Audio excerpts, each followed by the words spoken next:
In the comments of one of my recent videos, someone asked me to make a video about all of my guitars. Some of them have quite cool stories, whether it's where I bought them or actually built them myself. So, guitar number one. This is the most expensive guitar I own. I spent way too much money on this. And I'm actually selling this one fairly soon because I bought another Les Paul recently, which you'll see shortly. This is a 1994 custom shop Les Paul Classic, so it's older than me. I bought this from 6060 Sounds in Denmark Street in London, which is a very famous music street. It was just before the pandemic. I think it was about February or March last year in 2020. I went in originally to buy a Les Paul Standard, and then they didn't have any, but they bought this one out and put it in my lap, and I just fell in love. At the time I bought this, I was massively into the Darkness, and I still am, and so basically I just bought it to play loads of Darkness riffs.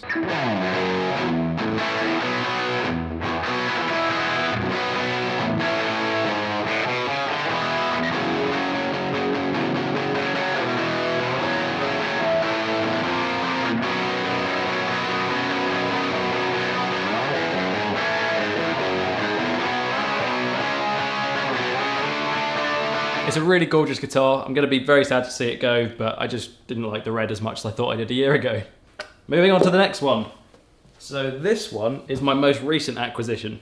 This is a 2020, I think, Les Paul Standard. I bought this one brand new, whereas obviously the old one is 30 years old almost. This is in Tobacco Burst, which is my favourite colour of Les Paul ever. I think it's absolutely stunning. It's based on a 50s style Les Paul, so it's got quite a chunky neck. It's got the old vintage, I think they're Clusen style tuner heads. And I think the pickups are Burstbucker 1 and 2, so they sound kind of a little bit more bluesy, a little bit less hot than some of the more standard Les Pauls you get these days. But that kind of suits me, and I think it sounds amazing. It sounds very similar to that one, but I'll play the same sort of thing.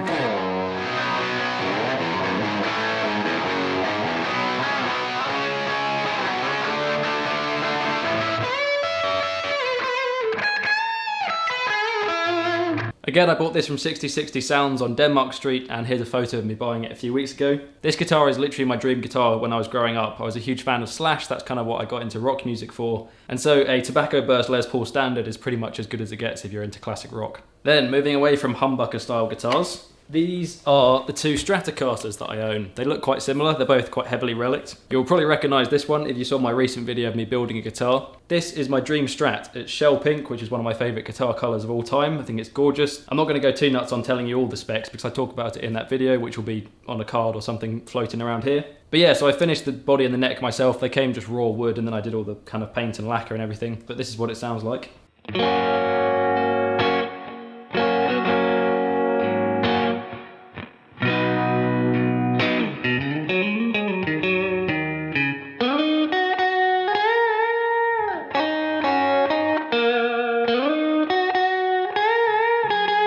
It sounds really lovely. John Mayer is one of my major guitar heroes, and he's pretty much the reason I started buying Strats a while ago. And then it also has the humbucker for some slightly punchier stuff.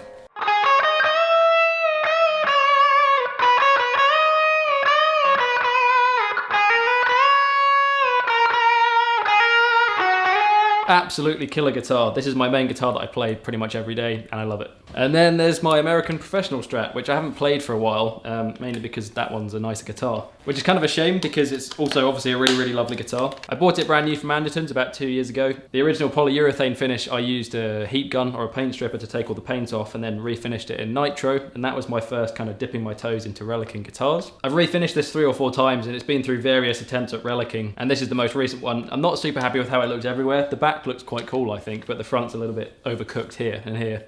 But it still sounds amazing, so this is what this sounds like.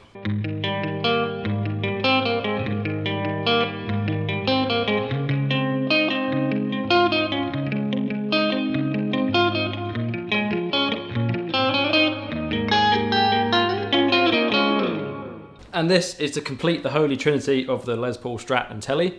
I have a purple Telly that I built as well. This is the first guitar that I built. There's also a video of this on my channel, and I think it's the most popular video on my channel as we speak. Again, I bought all the parts, so all the wood and everything was unfinished. I painted it in royal metallic purple nitrocellulose paint, and then I did a similar thing to the neck where it has the vinegar treatment to make it look old. Haven't played this in a while, so let's tune it up and see what it sounds like.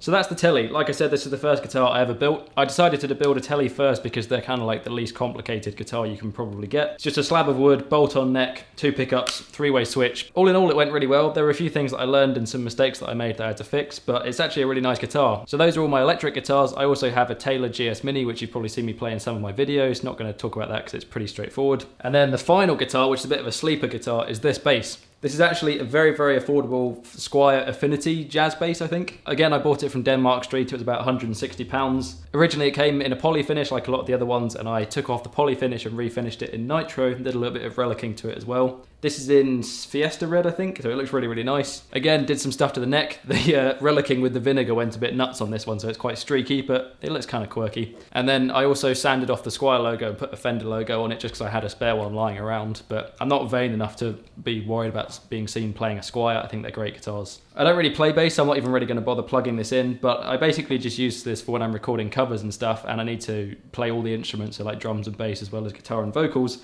I just kind of plod along and just play some very simple notes, sort of following the chord progressions on this bass. But it's a really nice guitar, you know, for 160 quid, plays really nicely. All I've really done is cosmetic changes, and then I put a thumb rest on here, and I changed the strings to some nicer strings. I think they're Ernie Ball Slinky bass strings. I've forgotten the name of the person that asked me to make this video now, but thanks very much for your comment. I hope you enjoyed this, and it was a useful insight into my sprawling collection of guitars. If you enjoyed, consider liking and subscribing, check out some of the covers and stuff that I've done, and I'll see you in the next video. Goodbye!